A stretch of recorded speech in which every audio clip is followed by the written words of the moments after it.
ask you. I'm hogging the mic here a little bit. I want to get your comment on this. This is something I've been busting out of my skin to try and talk to you about as well. I'm not entirely sure that they need a central bank digital currency to do what they want. They keep saying tactical nuclear weapons, but there is no tactical nuclear weapons. There's no such thing as there's only nuclear weapons. There's just different delivery systems. If they really want this war to end, all the Pentagon has to do is return my phone call. I've got the solution. I've left like a dozen messages.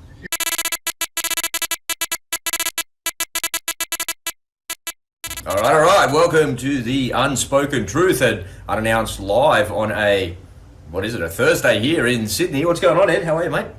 Living the dream here, Robbie. It's same old story here, just waiting for Armageddon to hit. You know, I think I know what's going on with the world, man, and why there's so much doom and gloom and why it's in social media more than ever before. You want me to tell you? Please share. I'm dying to hear this. If you rewind the clock 20 years, maybe even just 10 years, not that long ago, maybe pre-social media, so the early 2000s, maybe late 90s, everybody had a football team, they had a baseball team, a cricket team, a soccer team. They had some sort of thing that they supported in society, and they'd love to go out with their mates and watch the sport, and they'd go and participate in things. And fast forward to today, I think the difference that we have is that people get off on watching the end of the world unravel and unfold.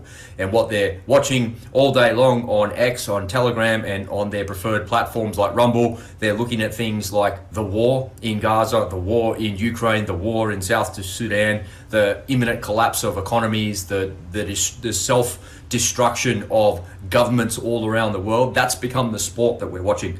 And to your point, you know, we're just sitting around waiting for Armageddon and we're watching it unravel and unfold with our popcorn. That's what's happening. Yeah, I think at this point, a lot of people are going to be disappointed if there's not a nuclear war. It's just a matter of time. Well, you reached out to me and you said, hey, Rob, can we do a podcast quickly and jump on? And I'm like, of course we can. Let's do that. We want to talk about the de-dollarization is continuing. The collapse of the American economy seems to be more imminent than ever, but the headline of today's show is everything's going to change on the 15th of May. You've got to be ready. So why don't you spread your wings on that one and tell us what you think's going to happen? Okay, well, first of all, let's remind everyone what the BRICS are. I mean, everyone probably already knows, but for those of you who've been living under a rock, so BRICS is an acronym, BRICS, for Brazil, Russia, India, China, and South Africa. And those were the original countries that got together to combat, the U.S. dollar, their reliance on the almighty, U.S. currency. Well, of course, since then, that coalition has grown to a massive number of countries. I forget what the exact number is right now. I think it's over 40.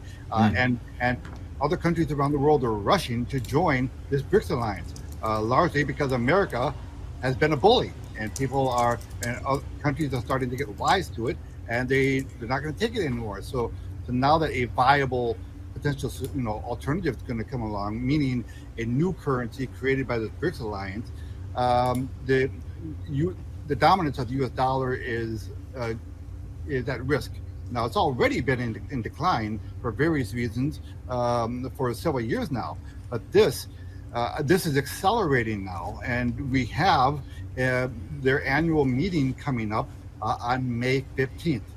Now, the last time they had their meeting of the alliance was last August, and back then I was saying, okay, watch for potential announcement. I didn't expect them to reveal the actual currency that they're going to, but this is a progression, right?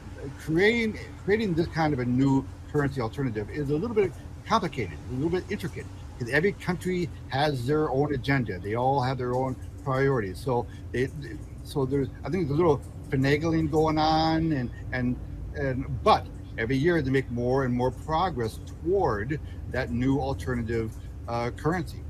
Now, I think it's been accelerated largely because of our own stupid, mental midgets running our country, thinking, we'll put sanctions on him. We'll confiscate his money over there. Let me dive in there at that point and ask a question, because do BRICS actually need their own reserve currency? Do they need their own commodities-backed currency, or do they just do that with their own currencies? Because China and Russia are continuing to trade in their own currencies.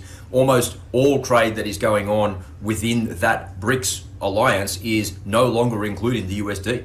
So there's no more demand for it. I think where it starts, so Iran are in there, Ethiopia are in there, the Indos are in there. I think the Malaysians were talking about it earlier in the week as well. Some other countries trying to join. And there's also the UAE as well. And remember, there was BRICS Plus included 26 other countries or something like that, but there was 4 of them that were admitted in August. So if they've all come together and said, all right, well, if my UAE dinars, I think that's what they called, good for your Russian rubles, why don't we just exchange like that? What are we doing with these USD in the middle? And when you look at that and you do the research on that, you will see that most countries are trading with their own currencies. They're not using the US dollar anymore.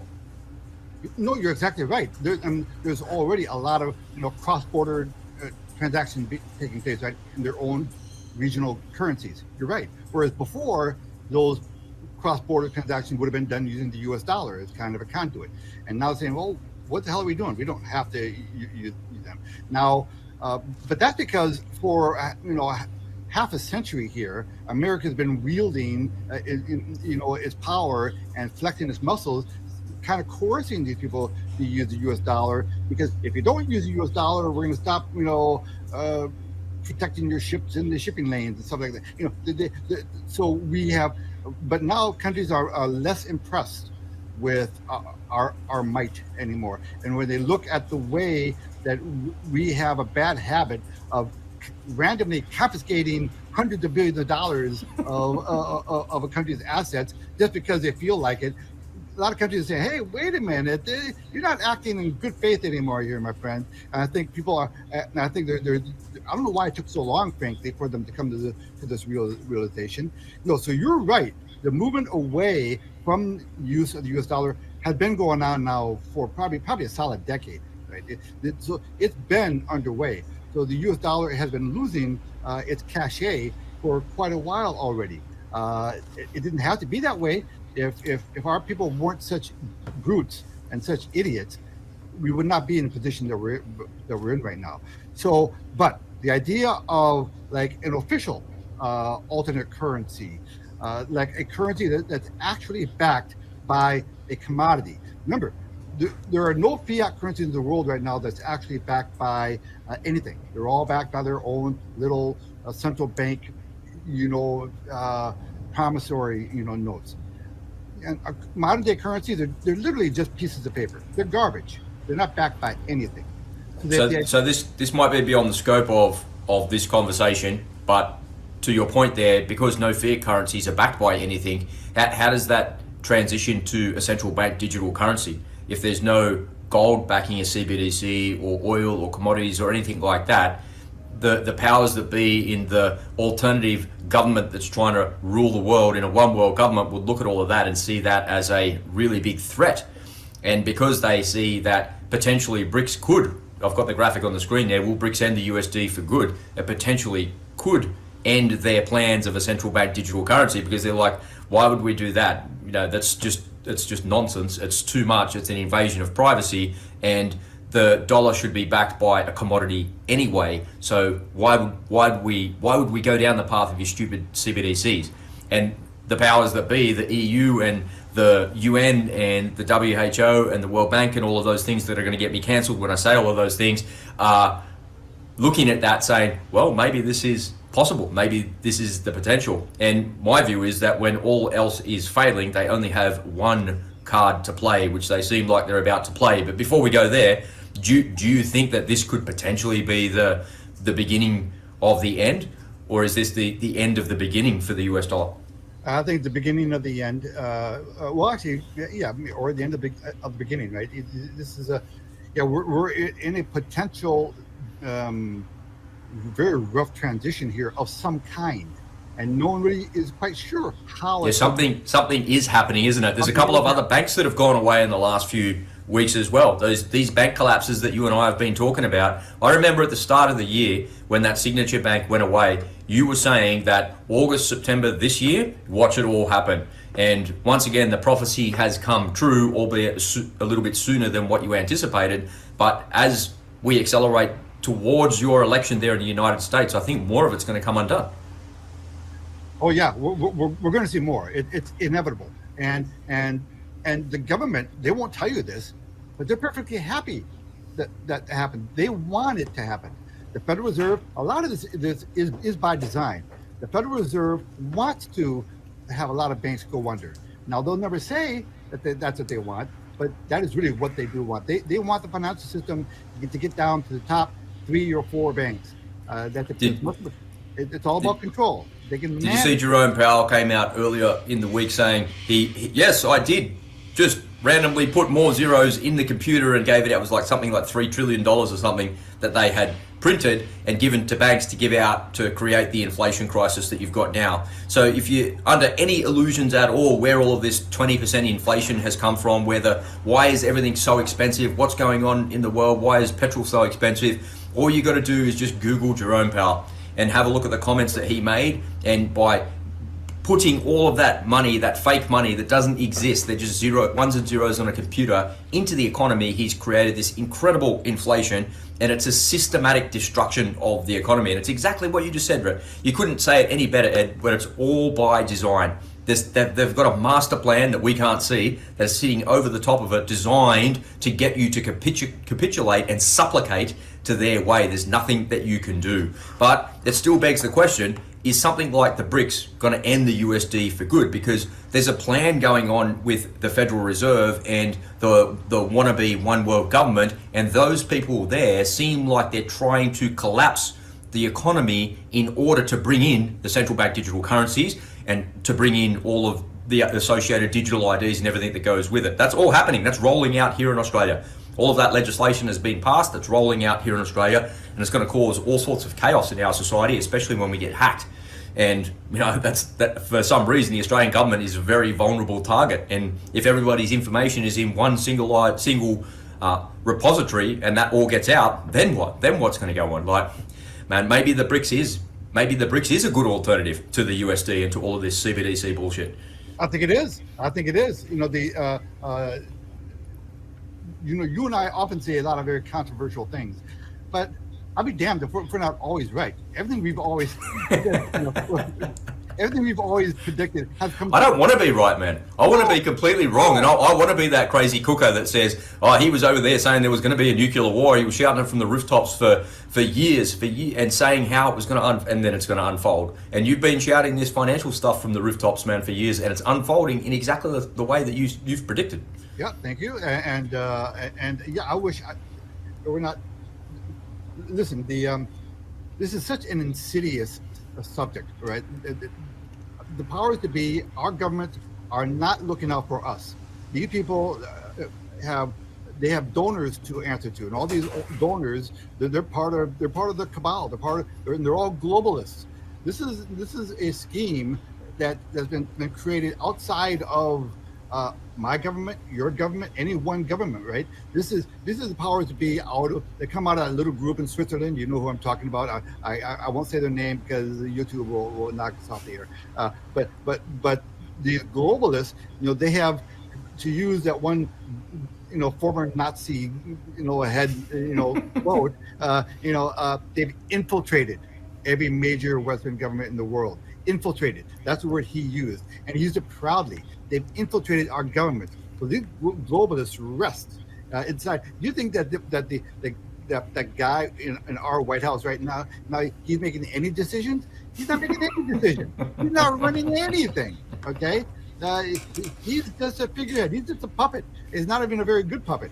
But so the decisions are made by unelected people, and they're making the decisions for us, and they have an agenda, and people have to become wise to it. And the reason why you and I often say the same thing so many times over and over and over again, because I'm worried that we're just yelling into the abyss and nobody's hearing the message and nobody's being proactive and taking the proper, can you imagine if,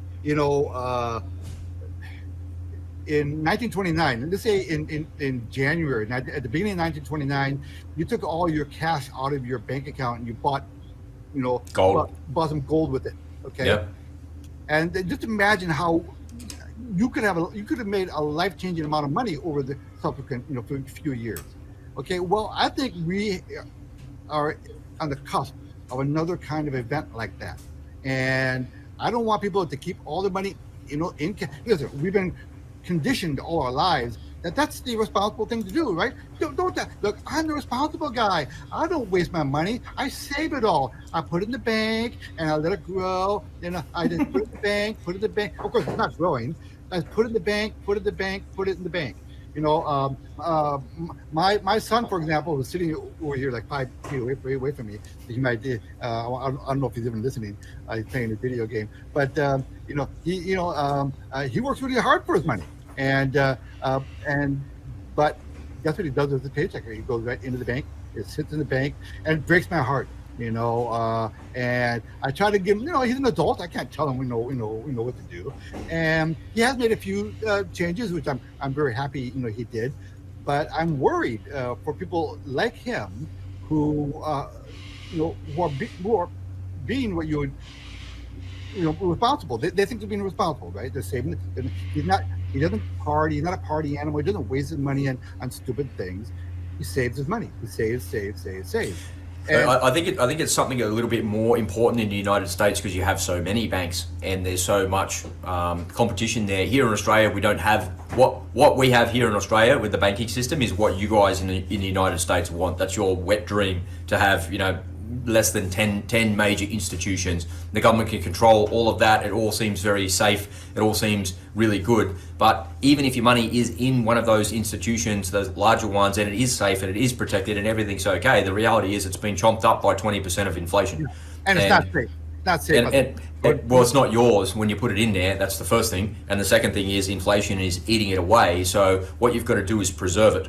And the way to preserve it, the easy way to do that is just with gold.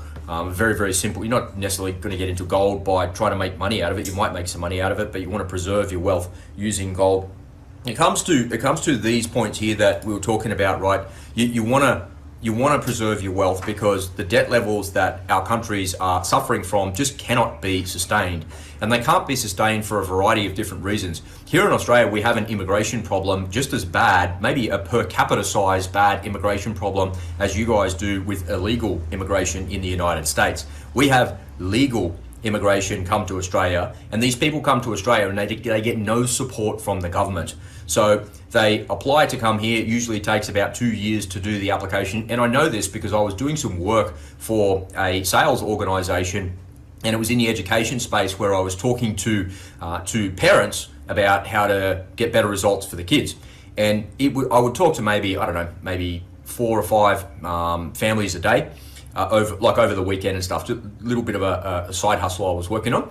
And these people, inevitably, out of the 4 or 5 people that I would see, there would be 2 or 3 of them in these families that were new to Australia. They'd only been here for literally like months, 3 or 4 months. Their kids were starting school, they were from other countries, they didn't understand the school system, the kids were falling behind, they needed some help. We had an education product to solve that problem for them, and it was really good in that sense.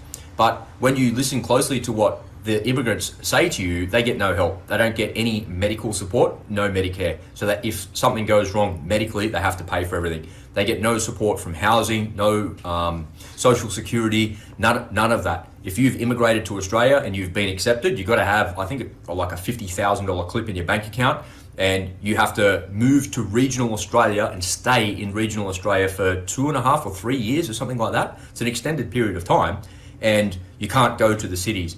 But because we have such an influx of immigration here to Australia and our cities are at full capacity, the people that have been here for a while and that are able to actually move to the cities are now driving the price of everything. And everything's more expensive. And what it's coming down to is it's a supply and demand thing. It's partly driven by inflation, but it's mostly driven by supply and demand. In the United States, you're facing the actual polar opposite of that. People are coming to your country illegally. In Australia, it's completely legal, and they're leeching off the government completely. here in Australia, they come to Australia legally, they don't get anything from the government, no handout. Want to come here, you got to go to that shitty remote community in the middle of nowhere. You got to live in Shitsville for 2 years before you can come and live the Australian dream. So in some ways, the Australian government's got it right in that sense, but it's causing all sorts of inflationary problems, not because they're printing too much money, but because of supply and demand. In the United States, you've got the opposite. It's causing an inflation problem because they're printing $9 billion. Is it $9 billion a year or a month in New York to pay for illegal immigration? In New York, I think it's 400. I think it was like $9 billion a year or something. There's some extraordinary amount of money to pay for 3 meals a day, a hotel, schooling, to give them a card that has $3,000 worth of cash on it every month, all sorts of shit like that, so they don't have to work. It just ends up being a socialist society. And another way to describe it is when you have illegal immigrants come to the United States, you guys are giving them a universal basic income. And that's been tried before. Been tried before in Stalinist Russia. It's been tried before in many communist countries.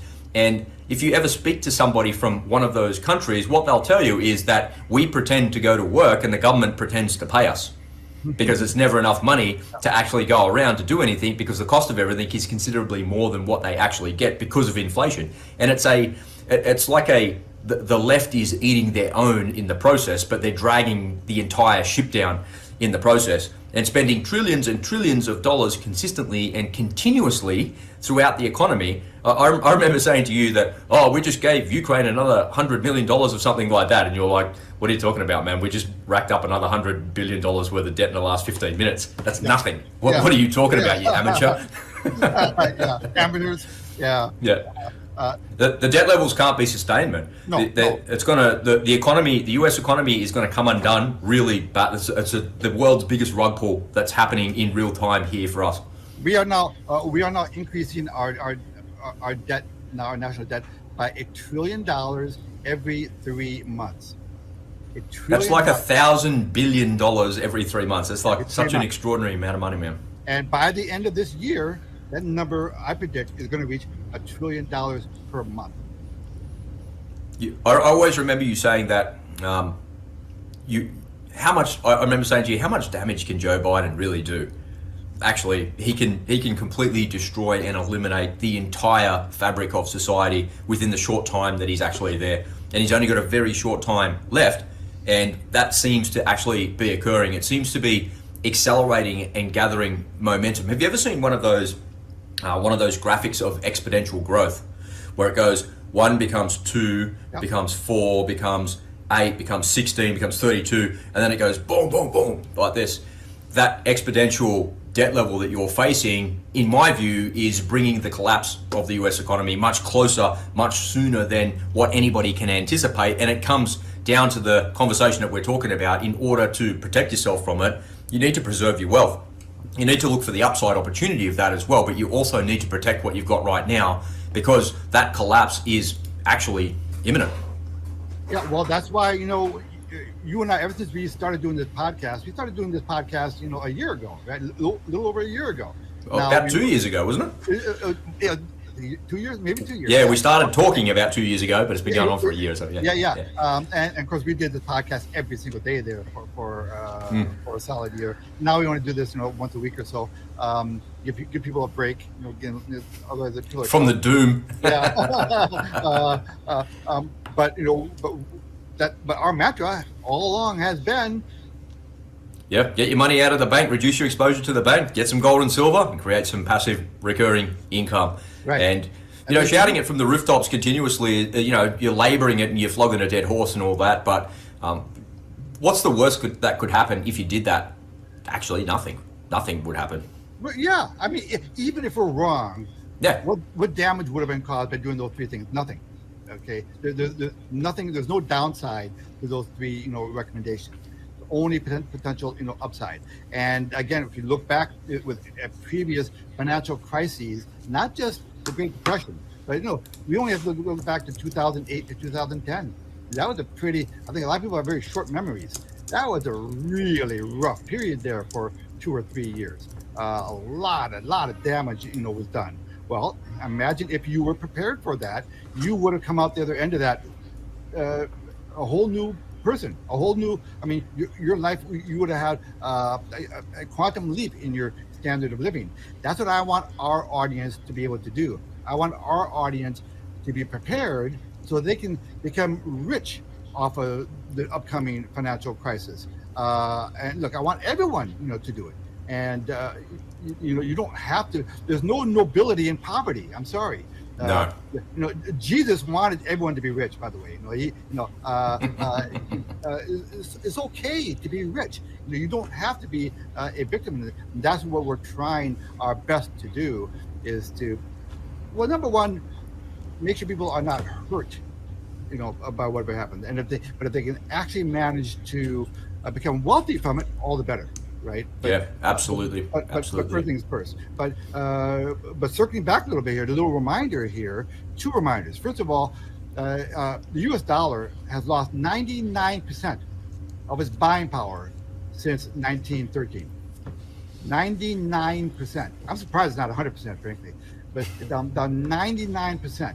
And any money you have sitting in your bank is legally not considered your money. Remember that, people. The money you're sitting in your bank legally is not considered your money. And in the next financial crisis, the public is not going to go for bailouts again. Yeah, that's over. Those days are completely and totally and absolutely over. There's no question about that at all. I want to transition here a little bit, Ed, if I may, because I think it's a really super important topic we're talking about. I'll find the link and I'll put it in the description. I watched a TEDx talk just on my other screen as I'm looking at it with he's a marketing professor and podcaster, and his name is Scott Galloway. And he does a really good TED talk. I think it's from last week, something like that. And it's how the US is destroying young people's future. I'll find the link and I'll put it in the description after we've got it here, after we finished here.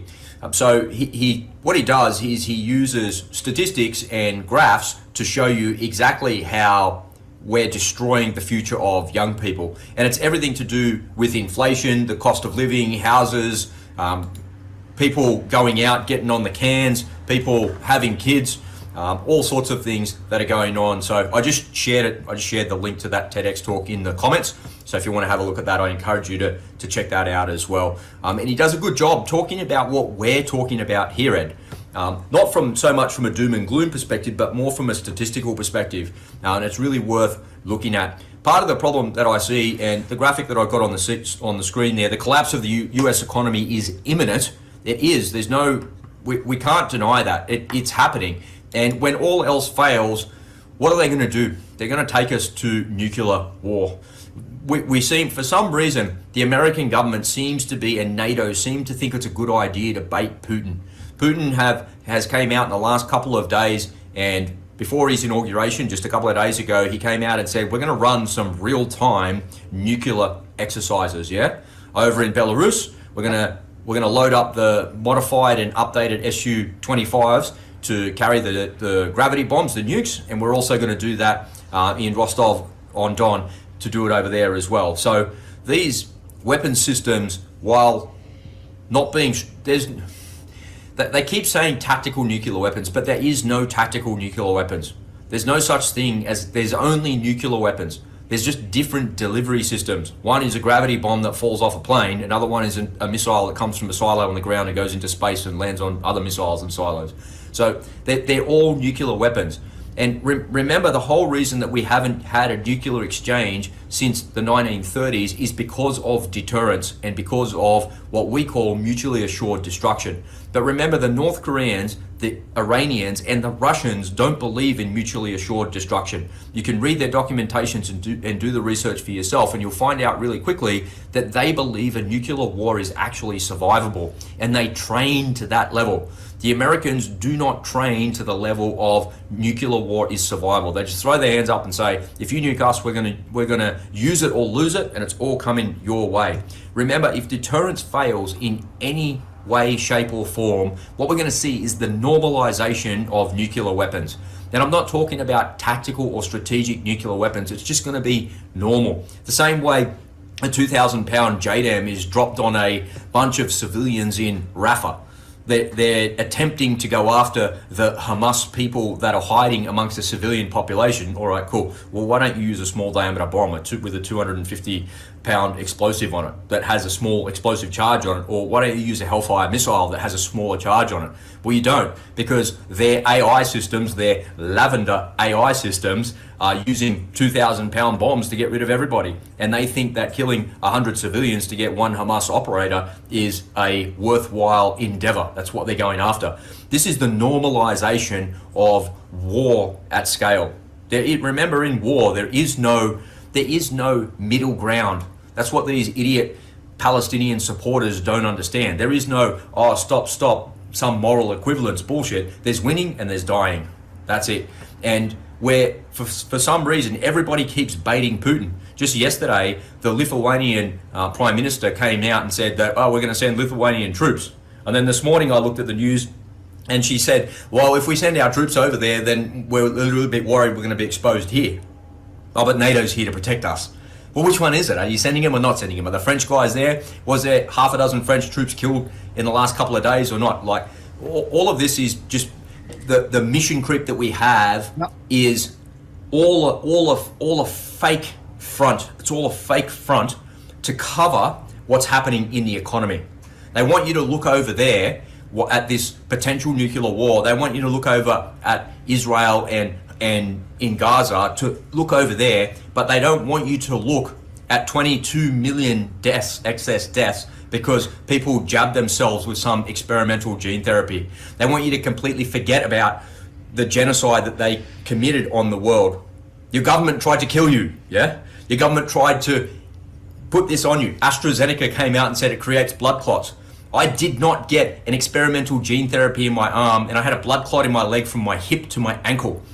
Yeah, my government tried to kill me. And when I said to the doctor, this is from the shedding of the spike protein from the people that were vaccinated around me, the doctor's like, you're a fucking madman, you're crazy. There's no possible way that you could do that. Here, take these drugs. Here, take this, don't move. You got a blood clot in your leg, it's gonna go to your heart and kill you.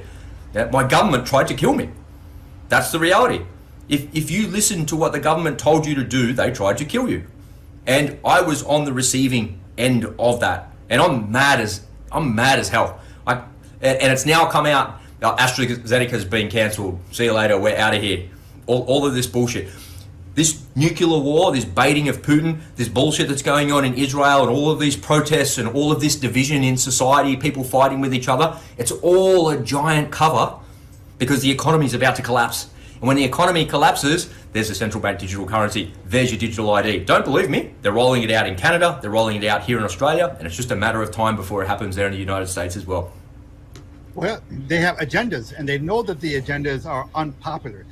The idea of CBDC is when people hear about them, I think most people still do not even know what it is. But when they do hear about it, when you try to explain it to them, it's wildly unpopular.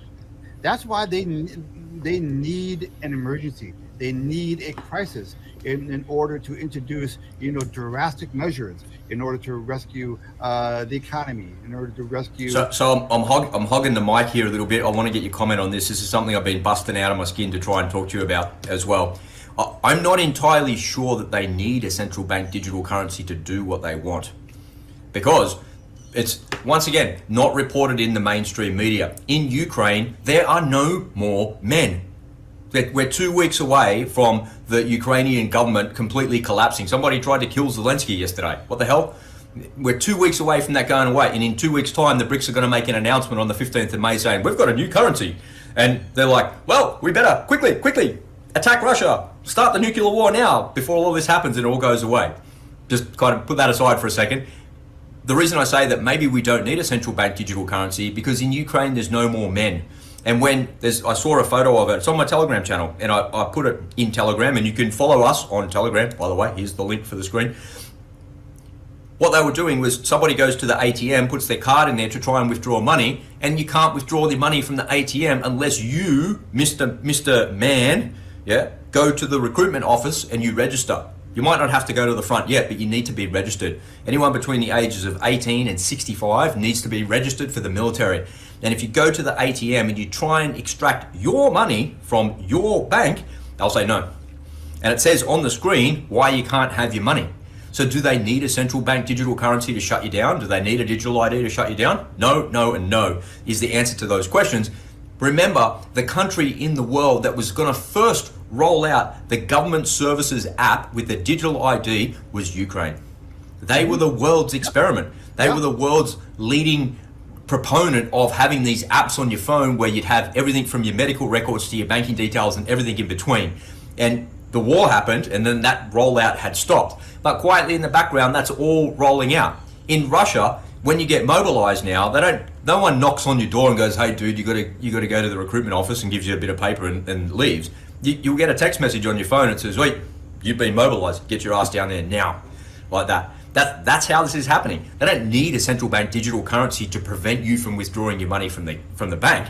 They can just do it by knowing who you are, and if you're not complying with what they want you to do, then no money for you. You're just deleted from society. What are you going to do if you can't pull your money out of the bank? It's crazy, man. You've got no choice but to comply. No, you're right. To a large degree, right? We are already in the matrix. Everyone is already in the matrix. How many countries have already gone cashless? I mean, Australia is virtually cashless, right? Yeah. Sweden, they've gone cashless. Estonia, believe it or not, little Estonia, they've led the way in going cashless. It's insane. And digitalization. So they know everything about you. They know your health records. They know what you buy. If you order a pizza, you're on the phone, they're going to come back to you. Are you sure you want to order that pepperoni pizza? We see that your cholesterol is a little high. I think you should go for the vegetarian pizza. So it's already there. The big brother.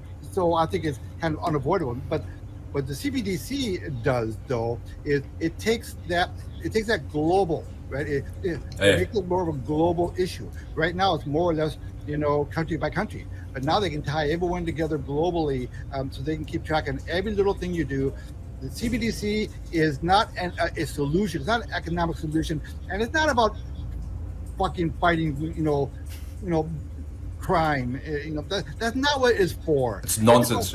It's about control. They want to control every aspect of your life, and because they want to know whether you bought a gun and what kind of ammo you bought. They want to know whether you bought a Bible. They want to identify who you are so they can profile you, so that they know how to more efficiently, get rid of their enemies. So that's what it's about. And so that's what the CBDC is. That's nothing. It's a globalized effort to control everyone. So, but circling back to you covered so much, and it's all good stuff, all important stuff. I do want to touch on one thing you mentioned regarding this, Ukraine war. Man, it's the elitists who are pushing this war.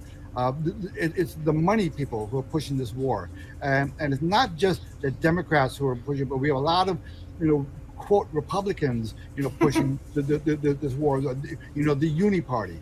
There's no more hiding, right? It just proves that there's a uni party. Once upon a time, it was a bit obfuscated behind the curtain, but there's no more curtain. The emperor has no clothes, and it is a uni party. You can see it. No, and I'm talking about escalation, right? We, the West, we are the ones who've been escalating it.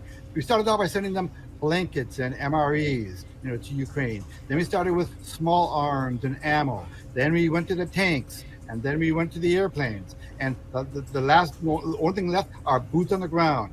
We already have Latvia and Poland and France saying, yeah, you know what? We're thinking about sending some people, some boots on the ground to Ukraine.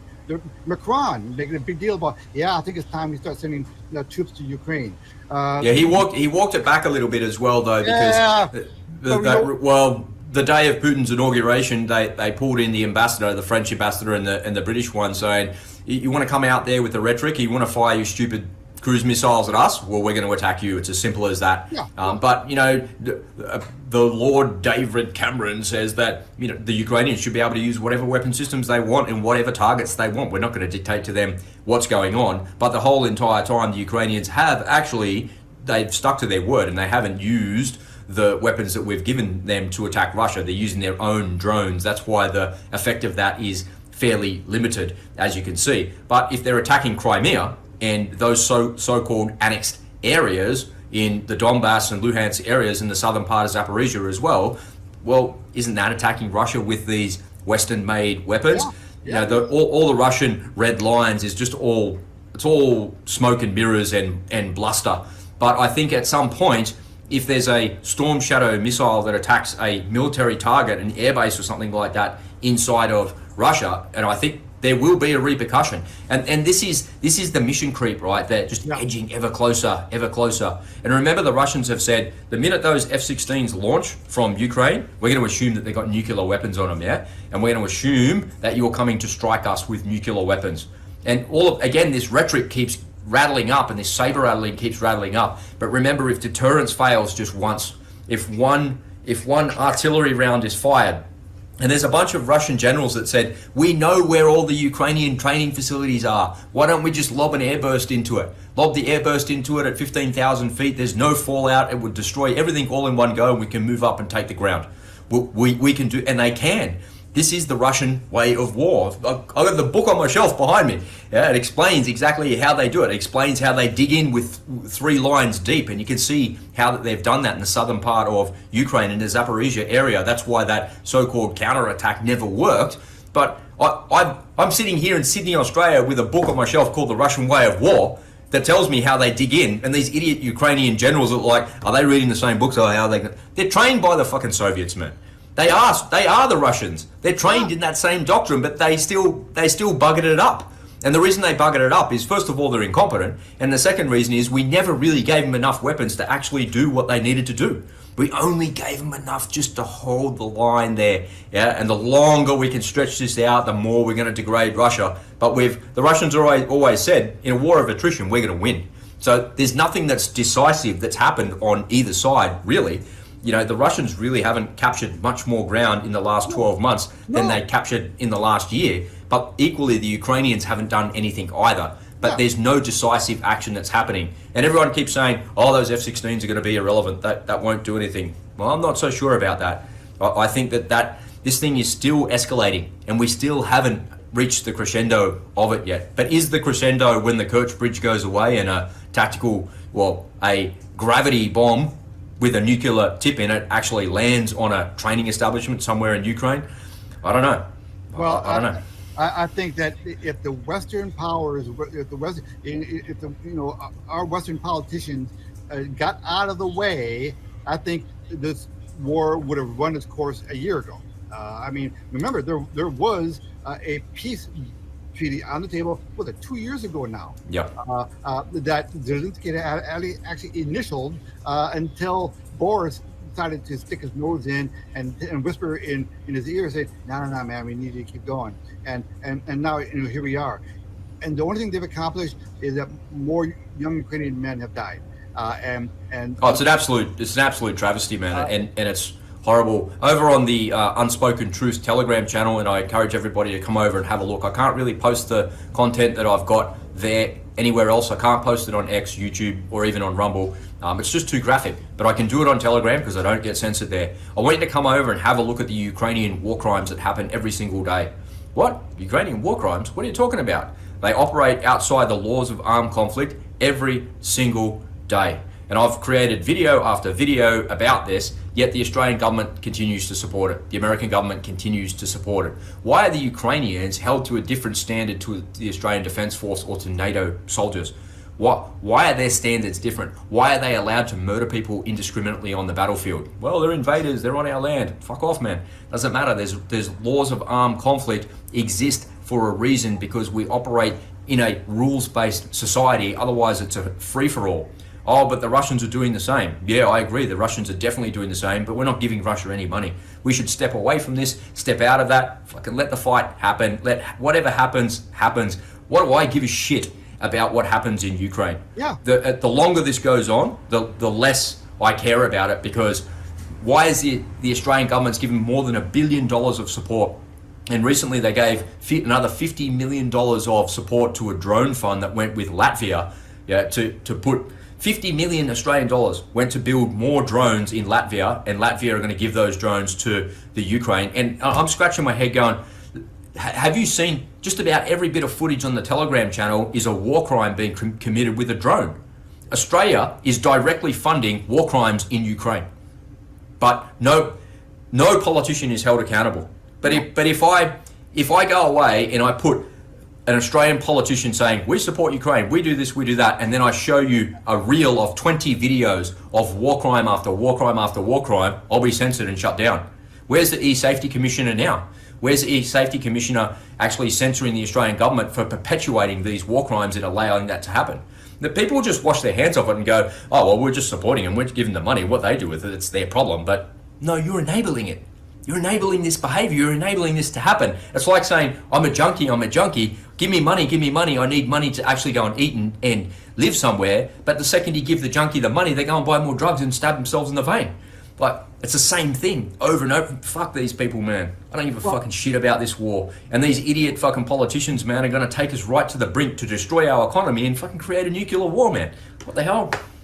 Yeah, well, remember the agendas here, right? The media and politicians, they're lying to us about what their agendas are. Their agenda is not about protecting democracy or random borders. It's about money. Yeah, it's only about money. Here in Australia, there's been this big scandal in the last couple of days, maybe the last week, where a reporter broke the news to the Defence Minister, Richard Miles here, who's, by the way, the worst Defence Minister in Australian history and is causing the systematic destruction of the Australian Defence Force and destroying the security of Australia, all while pretending to be the best white knight that's ever existed. It's absolute nonsense. There was a Chinese fighter jet that intercepted one of our Seahawk helicopters in off Korea, and it dropped a couple of flares in front of it, and there's this big international incident because it dropped a couple of flares in front of it.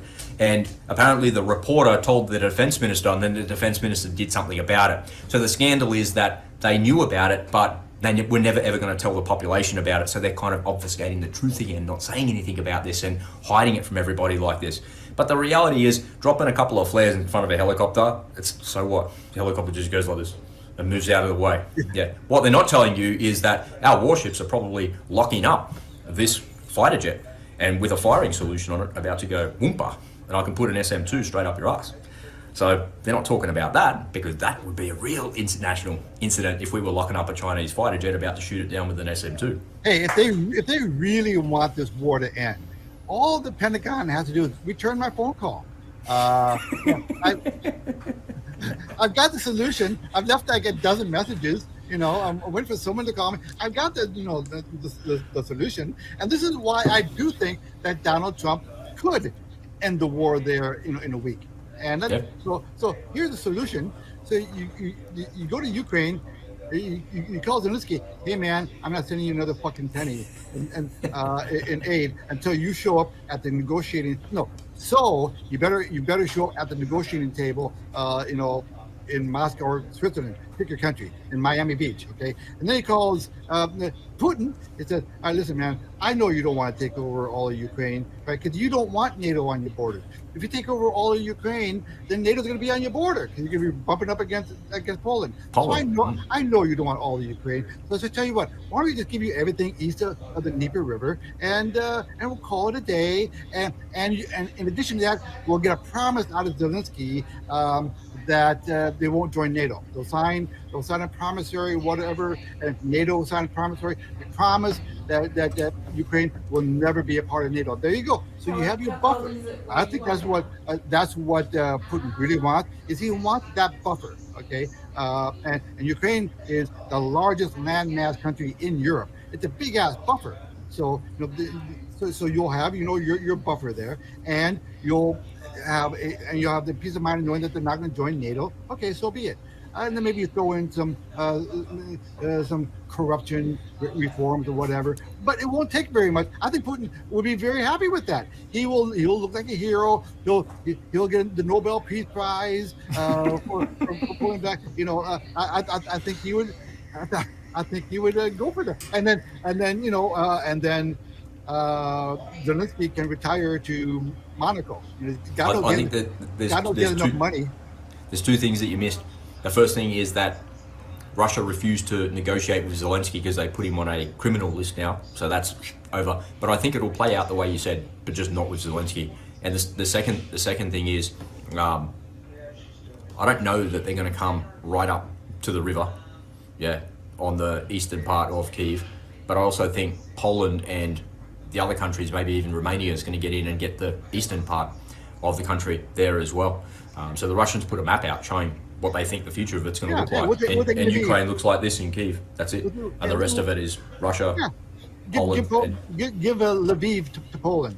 I mean, Lviv has been part of Poland before, several times. Those borders have crossed over each other many times, over the centuries. So they share. They have relatives right across the border, and all the countries. So and listen, if Putin ended up with a big chunk of eastern Ukraine, is it gonna affect the standard of living of the Ukrainians at all? No. It definitely doesn't affect the standard of living of you in Minnesota or me in Sydney. Yeah, right. Who cares? And I don't have to worry about the nuclear war.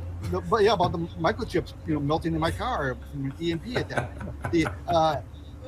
So it's not. I don't think it's as complicated to solve as everyone makes it out to be.